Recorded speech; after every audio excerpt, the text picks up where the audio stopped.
아침을 뉴스로 깨웁니다. 신율의 출발 새아침. 유승민 의원과 원은철 의원 조가 어제 있었던 새누리당 원내대표 경선에서 승리했습니다. 그런데요, 이걸 두고 이변이라고 해야 하는지 저는 솔직히 모르겠습니다. 왜냐하면 이변이라고 할 때는 아주 가끔씩 일어나는 현상이어야 하는데 비박계가 경선에서 승리하는 일은 아주 가끔씩 일어나는 그런 일이 아니라 경선 때마다 거의 매번 일어나는 일이기 때문입니다. 황우여 사회부총리와 정의와 국회의장이 맞붙었던 새누리당 국회의장 후보 경선 때도 비박계가 승리했고요. 지난번 서청원 전 대표와 김무성 대표가 맞붙었던 새누리당 대표 경선에서도 역시 비박계가 이겼기 때문입니다. 그렇기 때문에 이번 비박계의 승리 역시 예외는 아니었다고 표현하는 게 옳듯 싶은데요. 특히 이번 경선은 의원들만이 참여하는 경선이라 앞으로 새누리당의 권력지형을 엿볼 수 있는데 의원들은 차기 공천권을 누가 쥐느냐에 관심을 가질 수밖에 없고 그렇기 때문에 결국 누구에게 줄을 서야 내가 공천을 받을 수 있는가에 관심을 가질 수밖에 없습니다. 그런 의원들이 비박계를 선택했다는 것은 아무래도 친박들은 비박보다 당내에서 힘을 더 쓸 수밖에 없다는 얘기고요. 그렇게 되면 청와대의 새누리당에 대한 영향력도 줄어들 수밖에 없다는 얘기가 될 겁니다. 어쨌든 새로운 당청 관계가 형성될 수밖에 없는 지금의 새누리당. 권력에는 좀 둔감해도 좋지만 국민들에게는 아주 민감하게 반응하는 정당의 모습을 보여줬으면 좋겠습니다. 신율의 출발새 아침, 오늘 순서 시작합니다.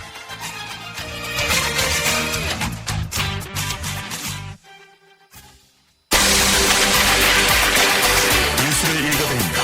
뉴스를 보여드립니다. 뉴스를 들려드립니다. 최영일의 뉴스 매거진. 지금까지 들어온 뉴스 정리해 보겠습니다. 최영일 시사평론가 나와 계십니다. 안녕하십니까? 안녕하세요. 예. 그러네요. 참 어제 일도 많았어요. 맞습니다. 어제 일 많았는데 박지원 전 원내대표 같은 경우에는 요번에 당대표 경선에서 거취를 한번 생각해보겠다. 이렇게 나오고 지금 사정치민주연합도 정신없고 새누리당도 정신없는데 네. 오늘의 카피는 어떤 겁니까? 새누리당은 그래도 어제 이제 중요한 레이스가 끝났고요. 이제 야당인 새정치민주연합 오늘 일요일 28 전당대회 앞두고 있는데 네. 이게 점입 가경이라고 할 수밖에 없습니다. 오늘 카피 레이스입니다. 레이스, 경주. 네. 그죠? 경주, 경쟁. 예. 이제 맞부리 치는 일들이 많네요. 이 오프닝 멘트 주신 대로 새누리당 원내대표 경선 끝났는데 결국 비박의 승리. 유승민 후보는 이 경선에서 선출이 되고 나서는 자신은 영원한 친박이다. 이렇게 얘기를 했어요. 그렇게 얘기를 원조 했죠. 친박이기도 하죠. 네. 근데 아까 말씀하신 대로 이게 이변이 아닌 것이 바로 지난해 7.14 전대에서 예. 김무성 당대표가 딱 이게 당선이 되고 그렇죠. 일성이 뭐였냐면 박근혜 정부의 성공에 이 한 몸 던지겠다. 이렇게 부르짖었거든요. 그렇게 생각을 하겠죠, 진짜로. 네, 박근혜 정부의 성공을 이제 다 여권이니까 예. 이야기하고 있습니다만 사실 이제 결은 다른 거죠. 하지만 무조건적으로 쫓아가지는 않겠다 이 얘기죠. 어제 이제 65표 대 84표. 어찌 보면 양쪽이 다 60여 표를 확보하고 있는 상황에서 중간 부동층 친소 관계가 중요하다. 아무래도 의원들의 이제 관계이기 때문에 예. 많은 얘기가 나왔습니다만 중간 부동층은 다 비박계로 몰표가 됐다. 저는 이렇게 보는데요. 예. 이변은 아니지만 청와대는 어제 또 박근혜 대통령 이제 63세 생일이었거든요. 예. 그런 차원에서 조금 어떤 기류인지 궁금한데 이 김무성 당대표는 이 생일 선물로 난을 보내면서 어제 무슨 얘기를 했냐면 대통령의 생일상은 누가 차려드렸는지 걱정이다 점점점 했는데 결국은 또 그러면서 이제 소통 부재 좀 이제 갇혀 있는 그런 상황에 대한 안타까움을 이제 성토한 것으로 해석이 됐습니다. 이제 지금 이제 야당 전당대회 남았는데요. 어젯밤 토론회 좀 아까 우리 YTN에서 보셨잖아요. 난장이었습니다. 난장. 근데 이게 배경이 있는 거죠. 왜냐하면 지난 토요일 문 후보 측에서 느닷없이 이제 문제 제기가 하나 들어왔는데요. 여론조사 방식에 문제가 있다. 이거였어요. 근데 지금 75대 25 룰로 75는 이제 당내 투표. 그중에 이제 45%가 대의원, 30%가 ARS로 오늘 시작되는 투표인데요. 권리당원 투표 이렇게 되어 있고요. 예. 25%가 이제 여론조사인데 그 안에서도 10%는 이 일반 당원, 15%가 이제 국민 여론조사 이렇게 포함이 되는데 여론조사에서 좀 민감한 문제가 하나 들어있었던 겁니다. 지지 후보 없음을 유효로 인정한다. 일반적으로는 지지 후보 없음은 이제 무응답으로 빼버리고 나머지를 100%로 환산하는 게 일반적인 방식이긴 해요. 근데 문제는 이게 새로 만들어진 게 아니라 그러면은 문항을 넣지 말아야죠, 사실은. 문항을 넣지 말아야죠. 그러니까 지지 후보 없으면 문항을 넣었으면 이론적으로 얘기를 한다면 그것은 분명히 득표수에 포함이 돼야 되는 거죠. 집계하는 것이 맞다. 당연하죠. 네. 아니 왜 그러냐면 뭐 응답을 안 하면 모르겠지만 지지 후보 없다는 것도 하나의 보이스거든요. 그렇죠. 의견이거든요. 그렇다면 그거는 그거 넣고서 그거 찍은 사람은 제외한다? 그러니까 이 안에 아주 그렇죠. 재밌는 이제 이게 숨어 있어서 음모론이 어제 막 제기됐는데 네. 이게 지난해 12월 29일에 만장일치로 통과된 시행 세칙입니다. 근데 이 부분에서 이 무응답 혹은 지지 후보 없으면 5% 내외 나올 것이다. 이렇게 하고 넘어갔다는 거예요. 근데 포함이 되기로 했다는 거예요. 그렇죠. 지금. 네. 포함이 되기로 한 건 결정돼 있었던 득표수에 거고. 포함시키기로 그런데 이제 하는데. 일반적으로 이 지지 후보 없음이 30%에서 50%가 나온다는 전례를 보면 사실 25% 여론조사라는 게 12.5%밖에 후보가 안 나올 것이다. 뭐 이제 이런 이야기를 이제 문 후보 측이 제기를 하면서 어쨌든 이게 양쪽 다 논리는 있습니다. 박지원 후보 쪽은 투표 하루 전날 이러는 경우가 어디 있느냐. 이거 받아들여도 되는 거냐 했는데 받아들여졌다는 게 문제죠. 어제 이게 비대위 내에 전당대회 그렇습니다. 준비위에서 15명이 이제 표결을 했는데요. 11명은 문 후보 측의 입장 받아주자 문제가 있는 것 같다.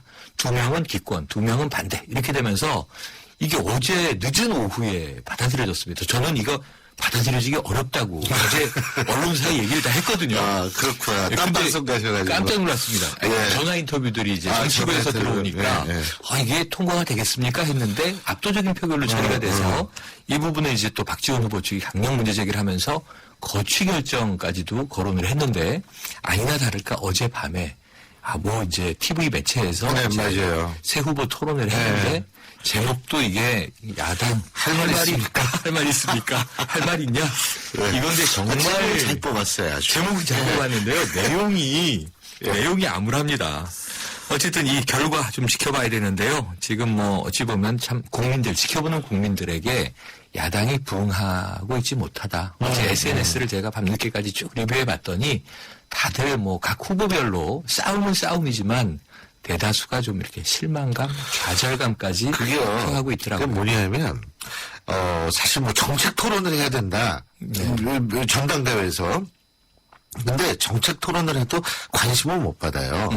왜냐하면 정책이라는 게 어렵기 때문에 일반 국민들이 뭐 정책 가지고서 막 그거 하진 않거든요. 특히 특정 정당의 전당대회는. 그런데 문제는 뭐냐면 관심을 못 받는다는 거하고 외면한다는 거하고 다르거든요. 근데 그렇죠. 이렇게 해놓으면 관심 못 갖는 거는 당연하고 외면을 해버려요, 사람들이. 관심 가져볼까 하고 이제 어제 예. 이제 직면했으니까요, 선거가. 새 후보 중에 누가 나올까? 외면을 하게 된다. 뒤늦게 관심을 갖고 지켜본 분들은 외면이 아니고요. 어제 저녁에 SNS의 반응은 혐오에 가깝습니다. 그래서 새 후보 모두 제가 평가하기에는 누구도 이긴 자가 없다. 근데 이인영 이렇게 후보야 보겠습니다. 뭐 가운데 껴가지고 그냥 뭐 별거 막말도 안 한 것 같은데. 아니, 그래도 또 이 비난을 받아요. 뭐냐면 양비론이다. 세상 뭐 논리는 있는 거죠. 네. 어쨌든 저희가 오늘 3부에서 새정치민주연합 전당대회 당권 도전에 나선 박지원 의원과의 인터뷰 준비되어 있습니다. 아, 네. 직접 한번 입장을 들어보죠. 어제 뭐 누가 저질인가. 뭐 언론적으로 이런 얘기가 많이 돌아서. 예. 네, 또 레이스가 있어요. 어제 이것도 치열했습니다. 조현아 전 대한항공 부사장에 대한 결심 공판인데요. 거의 뭐 밤늦게 토론을 하는 시간에 속보로 구형이 나오더라고요. 네. 이게 이제 아니 이렇게 아침 일찍 나오시는데 그 토론도 보고 주무셨어요? 토론도 보고 속보도 보고 아니 그랬죠. 잠을 어떻게 그렇게 뭐 잘 자정 주무셔? 조명에 잡니다. 아유 네. 참. 예. 뉴스가 계속 나오기 때문에 잠을 자기가 힘들어요. 박창진 사무장도 증인으로 출석했고요. 네. 여러 가지 그동안에 이제 받았던 서름들을 법정에서 토로했는데 조현아 전 부사장에게 맞은 적도 있고 사과를 또 받기도 했다. 경험담도 나왔고요. 네. 이 본인이 이 지금 현재 관심 사병이 아니고 관심 사원이 돼 있는 상황이다라는 취지를 얘기했고요. 그리고 네. 3시에 출근시키고 그런다고 그러더라고요. 네. 그리고 이제 회사 업무에 복귀하긴 했는데 이제 국내선을 타서 네. 다들 의아해했는데 회사 측은 순환 근무 때문일 뿐이다. 이미 이제 조양호 회장이 법정에 나와서 어떤 불이익도 당하지 않도록 하겠다 예. 하고 이제 밝힌 바는 있습니다. 하지만 이게 사회생활을 해본 사람이라면 다 막사무장 걱정을 하죠. 버틸 수 있겠는가. 사회생활 안 해도 걱정이 네. 돼요. 예. 근데 또 이제 이 버텨줘야 하는 거 아닌가 뭐 이런 느낌들을 가지고 계실 거고요. 어쨌든 조정 부사장은 사무장과 이제 승무원 매뉴얼 규정 위반을 주장을 했습니다. 결심 공판의 끝에 검찰은 이제 징역 3년을 구형했는데 이 구형에 대해서도 또 누리꾼들은 갑론을박하고 있습니다. 결국 집행유예로 가지 않겠느냐. 뭐 이런 또 이제 구형이 약하다 이런 입장들이 있었고요. 이 결과는 일주일 후에 최종 판결에서 지켜보도록 하시죠. 사법부의 또 이 판결을 한번 지켜봐야 되는 맞습니다. 거니까요. 이 여론 재판으로 될 문제는 아니고요. 그렇죠. 법리적인 근거들을 봐야 되니까요. 예, 예. 자, 그리고 지금 이제 뭐 MB 정부 이 회고록. 이 자원외교에 대한 국정조사를 예고하고 있는 가운데 왜냐면 어제 뭐 소식이 아니라 있었지만 논쟁록이에요, 보니까. 논쟁록입니다. 지금 뭐 파면 팔수록 네. 문점들이 계속 나오고 있어서 그렇습니다. 여야 간 격돌, 참여정부와 이제 MB정부의 격돌, MB정부와 현 정부의 격돌, 또 당시 이제 이 한나라당 내 상황, 친박계에 대한 또 공격. 근데 이 지난 주말을 거치면서 이명박 전 대통령 측은 최대한 대응을 자제하라. 예. 이런 이제 엄명을 내렸다고 하는데요. 자제는 이미 늦었고요. 글쎄, 책이 배포되고 있기 때문에 문제 이렇게 해서 자제하라고 그러면 어떻게 책이 너무 비싸요. 25,000원이 넘죠. 어휴, 그렇구나. 이게 뭐 800페이지에 가까운 책이니까 두껍긴 합니다만, 자, 2월 국회가 어제부로 시작이 된 겁니다. 이제 사실 개회가 된 것인데요. 네. 이 국정조사 문제, 증인 채택 문제, 여야가 지금 갑론을박 중인데, 예. 여기에 이제 이 회고록 폭탄이 던져진 파장, 어떻게 흘러갈 것인가. 이것도 레이스인데, 야당은 이미 뭐, MB 정부 측 인사들의 어떤 입장과 관계없이 총공세, 네. 이렇게 들어가고 있고요. 또 하나 레이스는 이번 주에는 여야가 다 시끄러워서 네. 묻혀갈 것 같은데, 다음 주가 되면 일요일에 입할 전대가 끝나거든요. 그럼 그렇죠. 2월 9일부터 이완구 전 원내대표. 아, 청문회가 네, 있죠. 총리 후보 차출이 되는 바람에 어제 원내대표 경선이 이제 당겨져서 있었던 거죠. 예. 근데 이제 이완구 원내대표 초기에는 해명 자판기 이런 별명을 이제 얻으면서 본인의 병역 문제, 차남의 병역 문제 예. 공개 검증하지 않았습니까? 그런데 이제 이후에 부동산 투기 의혹이 이제 나오고 있는데 예. 이 상황에서는 이제 이완구 총리 후보가 적극 대응하지 않고 있어서 뭔가 조금 문제가 있는 것인가? 아니면은 본인이 아니라 밝혔듯이 청문회에서 밝히려고 일반 줄 수도 대응을 할 있는 것인가? 거죠. 그럼요. 뭐 이런 이야기인데 예. 지금 이제 크게는 판교 이제 땅. 투자냐 투기냐 이 문제와 한 타워팰리스의 다운 계약서 작성 의혹이 나와 있는데요. 계약서 공개를 거부하고 있다.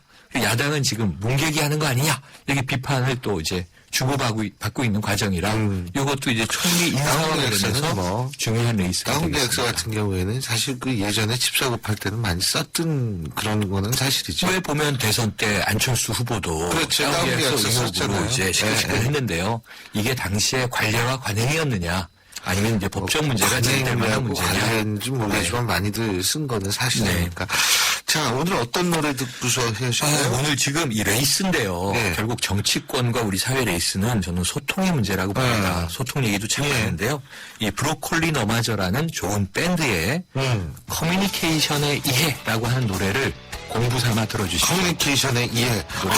노래 제목이 심오하네. 오늘 말씀 여기까지 듣죠. 고맙습니다. 네, 고맙습니다. 예, 지금까지 최영일 시사평론가고요.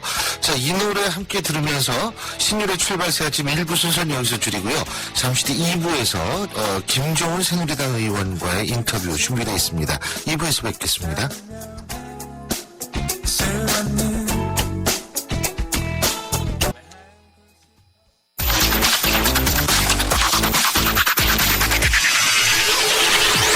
신유의 출발 새 아침. 신율의 출발 새 아침 2부 순서 시작하겠습니다. 이명박 전 대통령의 회고록. 제목이 대통령의 시간이죠.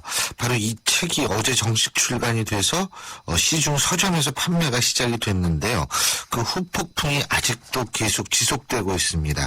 회고록에 실린 내용이 여러 가지가 있습니다. 남북정상회담 자원외교 관련 비화들도 실려 있고요. 그래서 이것이 이제 논란이 되고 있죠. 그런데 또 다른 부분이 있습니다. 바로 참여정부 때 한미 FTA, 바로 이 쇠고기 협상 문제인데요. 이때 이면 합의가 있었다. 다시 말해서 노무현 전 대통령과 미국 측이 이면 합의가 있었다는 내용이 지금 상당한 파장을 낳고 있습니다. 그래서 참여정부 당시 비서실장을 지낸 문재인 의원 측이 즉각 반발하고 나서고 있는데요. 자, 통상교섭본부장으로 한미 FTA 협상 당시 우리 측 대표였던 새누리당 김종문 의원 연결해서 입장 들어보겠습니다. 김 의원님 안녕하십니까? 네, 그건 잘 계셨습니까? 예, 안녕하십니까? 예. 이 쇠고기 협상이 이제 막 광우병 시위도 있고 그래가지고 이게 관심을 가질 수밖에 없었잖아요. 네. 근데 요번에 어떻게 회고록에서 이면 합의 같은 뉘앙스 얘기가 나왔던 모양이에요. 어떻게 보십니까, 이 부분을? 예, 보통 이면 합의라고 하면, 예. 뭔가 떳떳하지 못하게 숨겨둔 합의, 뭐 이런 이제, 그렇죠. 감각하고 있지 예, 않습니까? 예, 예. 근데 그런 것은 사실 제가 뭐 실무를 쭉 맡았던, 예, 제가 아는 범위 안에서는, 예. 당시에도 없었고, 지금도 그런 이면 합의는 없습니다. 아, 예. 그렇군요. 그러니까, 그때도 쇠고기가 나오긴 나왔던 모양이죠? 예, 회고록에 실려있는 시점은 2010년 12월에 9일, 예. 조성회의에서 이제 제가 인용이 돼 있는 걸로 돼 있고요. 예. 이면 합의가 있었다 없었다 하는 시점은 그보다도 또 한 3년 전인 2007년쯤의 이야기거든요. 그래서 말씀드린 대로 이면 합의는 없었지만 예. 다만 당시 대통령이셨던 노무현 대통령께서 아주 명백한 형태의 약속은 있었습니다. 어떤 약속이었습니까? 그 약속이 이제 노무현 대통령께서 2007년 3월 말쯤에 이제 부시 대통령과 통화를 갖게 되는 그런 계기가 있었어요. 예. 2007년 3월쯤이면은 저는 이제 하얏 호텔에서 한미FTA 협상이 막바지에 있을 때입니다. 예. 위철에서는 다른 거는 다 정리해야 되는데 이 쇠고기 문제가 있어야 정치적으로 미 정치권의 돌파가 되겠다. 그런 상황을 이야기를 하고 있던 상황이었고요. 예. 우리는 쇠고기 문제는 이게 검역의 문제니까 FTA하고는 관계없지 않느냐. 예. 그렇지만은 검역의 문제 뭐 이런 건 사고 팔리는데 하나의 과정이니까 예. 하여튼 해결해야 될 과제로서는 인식을 하고 있었죠. 근데 그 통화에서의 내용을 그대로 담아가지고 노무현 대통령께서 며칠 뒤인 4월 2일 날 예. 대국민 담화를 발표하셨어요. 아, 그러니까 통화 내용을 이미 국민들에게 알렸다 이 말씀이시군요. 그렇죠. 시차가 4월 며칠 2일 날. 있었죠. 그게 아마 시차가 3, 4일 있었을 겁니다. 네. 근데 통화 담화 내용은 지금 기록에 그대로 다 담겨 있으니까 누구라도 네. 다 확인을 할 수 있는데요. 예. 잠깐 소개드리면은 하여튼 그때 국제수역사무국 OIE라는 그런 국제기구 이름을 그때 들어봤지 않습니까? 예. 그 OIE의 기준을 좀 하겠다. 다시 한 번만 말씀해 주시겠어요? 죄송하지만. 그러니까 네. OIE 국제수역사무국의 쇠고기 안전 기준에 관한 기준을 존중하면서 합리적인 기간 안에 예. 이 문제를 해결하겠다. 예. 는 요지였어요. 그리고 그 담화문에 부시 대통령 통화를 했다는 사실도 그대로 적시를 하셨고 또 미처 이걸 문서로 확인해달라는 요구도 있었다는 것도 담화에 담으셨고 예. 그런데 당시 이제 당신께서는 대통령으로서 문서를 주고받는 것은 적절치 않다. 이건 구두 약속으로서 충분하고 이 약속을 내가 꼭 지키겠다. 예. 그런 말까지도 담화에 담으셨어요. 근데 이 담화가 예. 나오고 난 다음에 미처의 기대는 굉장히 올라갔던 건 사실이죠. 근데 이 책에는 이명박 전 대통령의 회고록인 2007년 9월 에이펙을 계기로 한미정상회담이 열렸는데 구두로 합의했다 이런 얘기가 나오는 모양이에요. 아, 예. 예, 김 의원님, 잠깐만요. 다시 한 번 말씀해 주십시오. 여기 전화가 좀 상태가 안 좋아서요. 예. 아, 예. 제가 지금 말씀드리는 담화는 2007년 4월 2일이죠. 그렇죠. 지금 2007년 9월. 말씀하시는 에이펙은 2007년 9월이니까. 예, 예. 맞습니다. 담화 이후의 정상회담이죠. 예, 예. 예, 그때 시드니에서 있었고, 저도 갔었는데요. 예. 예, 그 담화가 있고 난 다음에 미척의 쇠고기 문제 해결에 대한 기대는 굉장히 올라갔던 건 사실이에요. 예. 대통령께서 아주 한국민 앞에서 담화로서 이 약속을 지키겠다고까지 말씀을 하셨기 때문에. 예. 그런데 이제 세월이 많이 지나고 9월이 됐지 않습니까? 예, 예. 그런데 그때까지도 안 풀렸죠. 예. 그러니까 이제 미처에서 계속 최근이 있었습니다. 왜 안 풀리느냐 이거죠. 예, 그 약속을 좀 빨리 이해해 예. 주면 좋겠다는 형태의 최근이 계속 있었고요. 대통령께서는 최선을 다하고 있다. 그렇지만 일본도 대만도 뭐 어떻게 하는지 좀 보고 가야 되겠다. 이런 말씀도 하셨고요. 예. 또 실무 차원에서는 그 약속을 지키긴 지켜야겠는데 미처의 어떤 그 동물성 사료, 금지된 동물성 사료의 그 좀 강화된 시행 예. 그런 것도 좀 보고 싶다. 뭐 이제 이런 논의들 많이 하고 있었어요. 예. 지나버리고 예. 9월도 지나버렸고 예. 결국 그 약속은 이행이 안 되면서 대통령 선거가 있었고 예. 이제 민주당이 당시 패배를 했죠. 예. 그러면서 이제 이명박 후보가 대통령으로 당선이 되셨고 예. 그러면서 뭐 노무현 대통령께서 이 약속을 이행할 수 있는 추동력은 완전히 상실이 돼버렸죠. 예. 그러면서 고스란히 그 약속을 이행할 부담이 다음 정부인 MB 정부로 넘어가 버린 그런 게 이제 큰 흐름이었습니다. 그렇군요. 네. 근데 지금 이제 이면 합의 같은 거는 없고, 노무현 정권 때에도 대부분은 다 국민들이 알 수 있는 수준에서의 얘기였었다. 이 말씀이시네요. 그죠? 그렇습니다. 예, 예. 그게 벌써 이제 8년 전이고, 예, 예, 예. 그에 등장된 그 시점에서도 벌써 한 3, 4년 전에 이야기를 하는 거니까. 예. 그러고 그분들은 저는 쭉 실무를 했었습니다만은, 예. 새롭게 정부를 담당하게 된 분들은 사실 3, 4년 전에는 정부 안에 있었던 사람들은 아니지 않습니까? 예. 그러니까 그 담화의 내용 이런 것들을 소상히 잘 알고 계시진 못했을 거예요. 다만 어떤 형태의 약속이 있었다. 예. 그 약속은 굉장히 강한 약속이었는데 지켜지지 않았다. 그래서 그 부담이 모두 우리에게 넘어왔다. 인식은 강하게 하고 있었을 겁니다. 그렇군요. 근데 사실은 이렇게 회고록을 쓰기 전에는요, 이 김 의원님과 같이 쭉 실무를 담당하셨던 분한테 좀 이렇게 기억도 더듬어가면서, 그때 그랬지? 이렇게 좀 물어보면서 쓰는 거는 사실 이런 논란이 좀 없었지 않을까라는 안타까움도 있네요. 예, 그런 부분도 있긴 있습니다. 예. 예. 예? 예. 저도 일정 부분 공감이 갑니다. 예. 예. 그런데요, 그렇다면은 사실은 지금 이제 이 부분, 쇠고기 문제라는 것은, 약속이라는 것, 이면 합의는 없었고, 미국 측의 어떤 굉장한 그 요구에 따라서 약속은 있었는데, 그것을 이명박 정부가 그대로 받아들일 수밖에 없는 상황이었고, 이 정부 간의 약속이기 때문에, 네. 그래서 이제 결국 쇠고기 협상이 이렇게 타결될 수밖에 없었다. 이렇게 우리가 이해를 하면 되겠네요. 그죠? 그렇습니다. 네. 예. 말씀 다시 한 번만 해주시겠습니까? 예, 담화 내용을 좀 말씀드렸는데, 예. 다 오래된 이야기이긴 합니다만, 예. 중요한 내용은 이제 OI 기준을 존중하겠다는 그런 표현이었거든요. 예.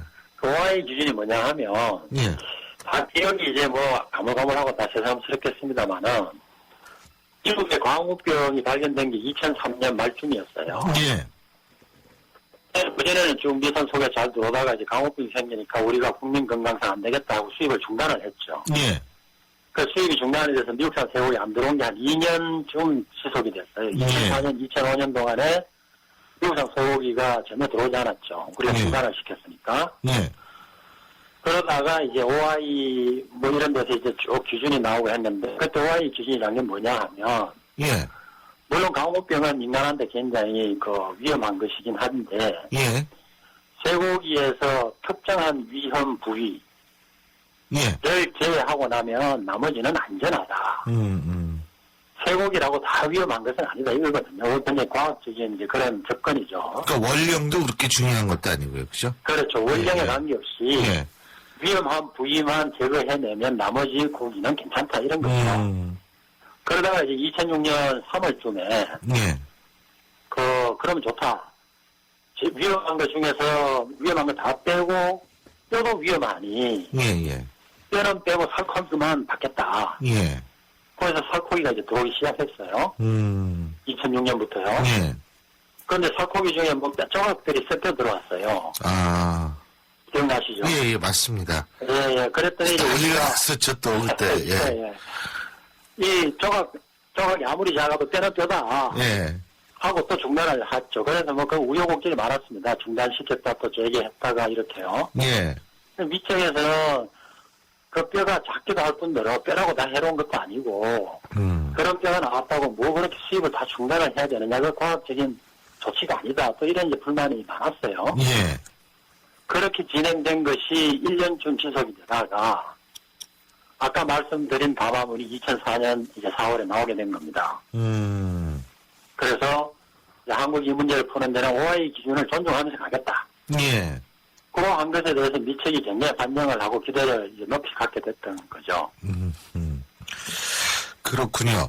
지금 어쨌든 이 회고록의 파장이 상당히 좀 큰 것 같습니다. 그죠? 네. 근데 이제 이 경제 분야에서 요직을 맡으셨던 분으로서 이게 이제 외교 비사가 이렇게 공개가 되거나 약간 좀 잘못된 정보를 가지고 쓴 경우라든지 이런 경우 이렇게 보면은 이게 좀 이러면 안 되지 않나라는 생각을 국민들이 많이 하거든요. 예를 들면 그 중국 원자바오 전 총리 얘기 있지 않습니까? 그런 얘기들에 대해서 상당히 부정적으로 생각하는 국민들도 많은 것 같은데 이런 부분은 사실 어떻게 보십니까? 언젠간 물론 정리를 해야 되겠습니다만. 예.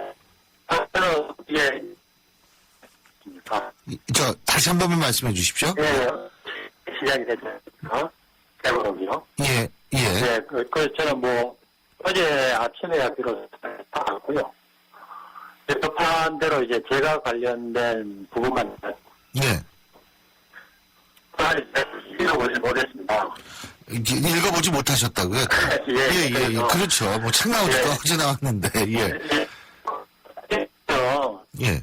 이런 부분은 조금 그렇다는 생각이 들 텐데요. 아직 예. 제가 읽어보지 못해서 좀 뭐라고 그 질문에 대해서 제가 답변드리겠습니다. 알겠습니다. 예.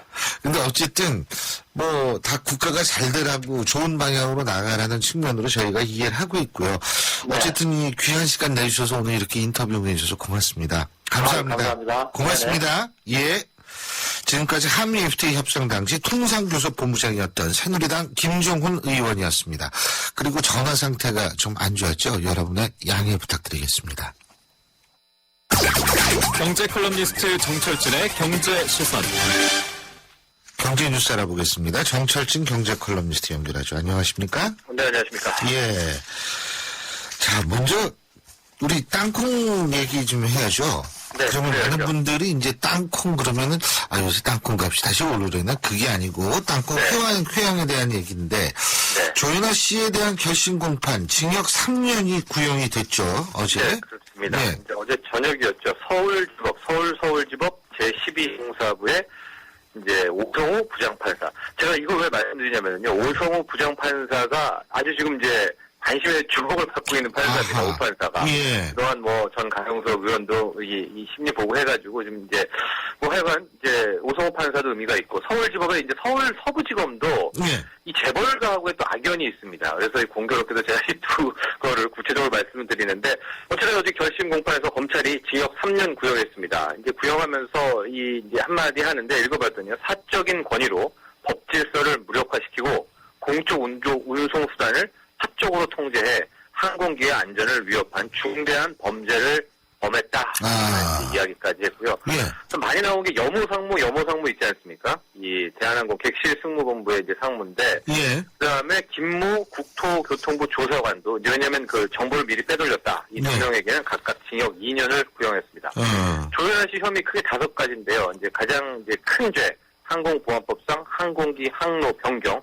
왜냐면 이제 돌아왔으니까 비행기가. 네. 그다음에 항공기 한전 운영 저해 폭행, 형법상 강요, 업무방해, 위기에 의한 공무집행 방해 등이었습니다. 아니, 이렇게, 죄명만 보면 어마어마하고 무시무시해요. 네. 그런데 이제 징역 3년이고요. 핵심 관건은 이제 아마 오성호 이 오판사가 잘 판단하겠지만은 역시 이제 항공보안법상 항공기 항로 변경이냐. 그러니까 이게 쟁점인데. 항로를 어디부터 규정하느냐 이거 달라지는 거죠? 그렇죠. 이제 네. 대한항공 측은 또 이게 그 동영상도 보니까 변경을 하려면 이게 틀어야 되지 않습니까? 머리를. 예. 근데 이거는 갖다가 이제 끌고 그대로 후진했기 때문에 하나를 변경한 것은 아니다. 뭐 여러 가지 이제 법리 싸움이 있는데 문 닫히면 한 거다 뭐 별 얘기가 다 있더라고요. 그건 이제 검찰 쪽에서 그렇게 주장하고 오늘은 이 개념만 계속 얘기를 해야 될 것 같아요. 3부에서도 이 지지 후보 없음을 득표수에 넣어야 되느냐 말아야 되냐 이 얘기를 해야 되는데. 그렇죠. 지지 후보를 넣고 빼고에 따라서 이 그렇죠. 득표율이 확 늘어납니다. 맞습니다. 예, 예. 근데 문제는 조현아 씨 같은 경우에는 자신의 어떤 문책 지시는 정당했다. 지금 매뉴얼이 틀린 걸 가지고 야단친 건 정당했다라는 얘기를 어제도 끝까지 한 모양이에요. 저도 실은 놀랐었습니다. 이 부분을 이 조현아 전 부사장, 조현아 씨가 그냥 이런 말 안 할 줄 알았었거든요. 네. 근데도 이제 앞부분에 이제 뭐 잘못했다, 사과했다, 눈물 돌리면서 하지만 마지막은 분명히 이 승무원과 사무장이 매뉴얼 숙지를 잘못한 건 사실이다 하고 내가 화난 건 그게 발단이 됐다. 이제 기록을 주장을 했습니다. 그래서 또 이 점에 이제 검찰이 좀 발끈한 것 같은데 이제 검찰 얘기 들어보면 여전히 자신의 문책 지시는 정당하고 끝까지 승무원과 사무장 탓으로 돌리고 있다.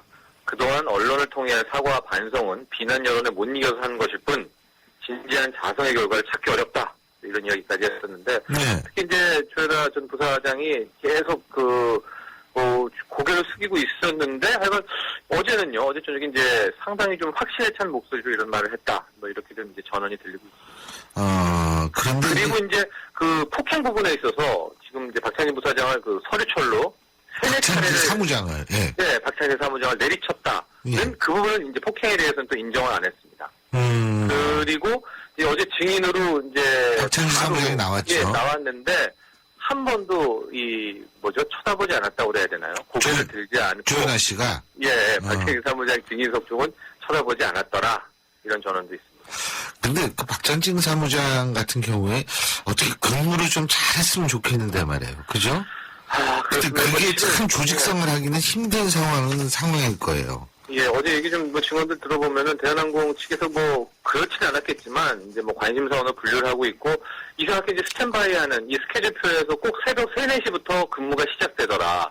가장 힘든 타임 아닙니까? 그렇게 근무표가 짜졌더라. 뭐 이런 얘기도 나오고 있는데 대한항공이 잘해야지 이거는 정말로 전 국민이 보고 있는 거 아닙니까? 글쎄요. 그러니까 그 대한항공 측에서 이 문제를 정말 잘 해결하고 있다라는 것을 보여줘야만 지금 실추된 이미지가 좀 반등할 수 있지 않겠어요? 그죠? 그렇습니다. 그리고 사실 국내선의 경우 같은 경우에는 지금 대한항공을 앞선 항공사도 있다고 하는데 이게 결국은 이런 것들이 대한항공 영업에 영향을 미칠 수밖에 없지 않을까 이런 분석도 그래서 나오는 거 아니겠어요? 굉장히 12월 달에는 탑승수가 줄었습니다. 국내선이긴 하지만은. 네. 근데 12월에 탑승 승객 수가 준 경우는 전 처음 봤거든요. 12월 달 많이 그렇죠. 다르구나. 왜냐면 국내선은 대체 항공사가 많지 않습니까? 예. 그러니까 아마 이미 국내 상당수도 지금 대한항공에 대해서 등을 돌린 거죠. 예. 국제선은 지금 대한이 없기 때문에 유지되고 있는 것 같은데 예. 이게 왜 지금 대한항공이 다시 한번 항공 탈퇴했으면 좋겠습니다. 그렇습니다. 자, 그리고 정부가 면세점 담배 가격을 인상하려고 하는 것 같아요. 이제. 그렇습니다. 예. 면세점 이제 나가보시면 아시겠지만 막 줄 서고 이게 하도 벌어져서 그런 건데 기획재정부가 이제 면세사업자, KTNG들 또 담배 제조장, 관세청 등과 협의를 했다고 하는데 이제 기획재정부는 확인을 안 해주고 있습니다. 그래서 지금 나오는 게 면세점에서 살 때 면세점 담배값이 한 보루당 19,000원에서 27,000원으로 그러니까 한 갑당 1,900원에서 한 2,700원 수준으로 이제 인상을 하는 방안을 검토 중이라고 합니다. 예. 그런데 이제 올리지 않았습니까? 거의 이제 그렇죠. 800원 이상 올렸는데 예. 그러면은 우리가 혜택 주겠다. 대신에 이 올린 부분의 절반은 면세사업자나 담배 제조사들이 KTNG가 공익기금으로 내라. 이런 식으로 이제 기획재정부가 좀 유도를 하고 있는 그런 방안인 것 같습니다. 그렇군요. 네. 그러니까 결국은 이제 면세점에서도 담배를 비싸게 살 수밖에 없다 이런 그래서 얘기인데. 시중보다는 싸지만 4,500원보다는 근데 이게 사실 형평성에는 맞지 않은 거는 사실이죠. 그렇죠. 하고 예. 또 이제 올려놓고선 절반을 또 이 공익기금으로 내라. 예. 라는 건데 그거 엄밀히 말하면 담배 피시는 분들이 내는 거 아닙니까? 제가 참 보면 국가에 기여하는 부분도 많다라는 생각을 할 때마다 흐뭇해집니다, 아주. 예, 그렇습니다. 증세가 아니라며요. 네? 증세가 아니라며요, 이게. 예? 4,500원이면은요, 우리 신 교수님이 3,318원을 세금 내시는 겁니다. 참. 아니 그러면 좀 흡연실을 만들어 주든지. 아유 또 아니 그럼 또 욕 먹어요. 이거 제 흡연자라고 너무 적어놨다고 그래서 참 그리고요. 네. 또 하나는 뭐냐면 지난해 고졸 취업자 수가 사상 최대를 기록했다고 하는데 네. 거기다가 지난해만 보면은 특히 지난해 새로 생긴 일자리 절반이 고졸 구직자들의 몫이었다. 이런 통계 분석이 맞습니까? 맞습니다. 이제 이 최종 학력이 고졸입니다. 최종 학력 고졸인 취업자, 이제 셀러리맨이라고 말씀을 드리면 사상 최초로 1000만 시대가 됐습니다. 그래서 이제 1010만 5천 명이었는데, 예. 2013년보다는 한 2.7% 증가를 했고, 작년 전체 취업자 증가율보다도 재작년이가 높습니다.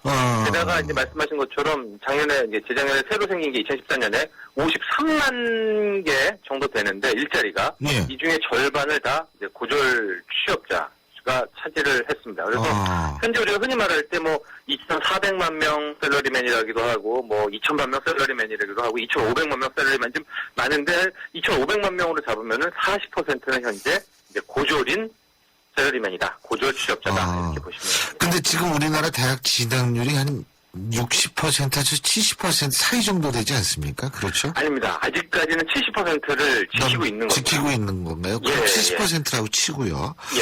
30%가 이제 고등학교 졸업 맞고 사회에 진출하는 그런 사람들 아니겠습니까? 그렇죠, 그렇죠. 자, 예. 그렇다면은 고졸자들 중에서는 상당한 숫자가 취업을 했다 이렇게 볼 수밖에 없는 거 아니에요? 교수님 아주 정확하십니다. 실은 작년에 왜 이렇게 고졸 취업자가 순간적으로 늘고 네. 1000만 시가 됐나 봤더니 최근 3년간에 이 고졸 취업자도 많이 늘었는데 실은 대학 진학률이요. 예. 72%에서 지금 70.7%까지 떨어졌습니다. 그래서 아마 향후 올해 아니면 내년 중에 이 70%가 깨질 수도 있겠다. 예. 그러니까 말씀하신 것처럼 대학 안 가는 이 친구들이 그냥 놀지는 않을 거 아닙니까? 그렇죠. 그래서 이 대학 진학률 감소가 결국은 고졸 취업자 증가와 맞물렸다 이런 해석이 주요한 거고요. 그렇군요. 게다가 이제 MB 정부 때부터 좀 평론도 나왔는데 예. 그 가장 잘한 일이 또 마이스터고다 이런 예. 평가가 나오고 있는데 아니 뭐 가장 잘한 일이 하도 많아가지고 아니 가장은 하나인데 회고록에 보니까 전부 잘하셨어 그냥. 예. 그러니까 예. 가장은 진짜 하나인데 이제 가장 잘한 일이 마이스터고다라고 좀 말씀도 하시고 그러지 않았습니까? 네. 예, 그랬는데 하여튼 그런 영향도 컸고요. 그때 예절부터 최근에 공공기관에서도 고졸 채용자를 많이 뽑습니다. 예. 그래서 앞으로 이 고졸 취업자, 고졸 셀러리맨 증가세가 실은 더 많이 들지 않을까 이렇게 생각을 하는데 예. 이거와 고용 안정성이나 급여 수준, 이 일자의 질과는 또 별개 문제라는 예. 것은 우리가 알아둬야 될 것 같습니다. 예, 잘 알겠습니다. 오늘 말씀 잘 들었습니다. 고맙습니다. 감사합니다. 정철진 경제컬럼니스트였습니다. 안녕하세요. 이서준입니다. 투자는 수익성과 안정성, 둘 다 중요하죠. 모든 준비는 끝났습니다. 그래서 올셋, NH농협금융과 글로벌 자산운용사 아문디가 만난 NHCA 자산운용 올셋 투자. 레디? 올셋. NHCA 자산운용. 신율의 출발 새 아침 2부 순서는 여기서 줄이고요. 전 8시 10분 3부에 다시 돌아오겠습니다.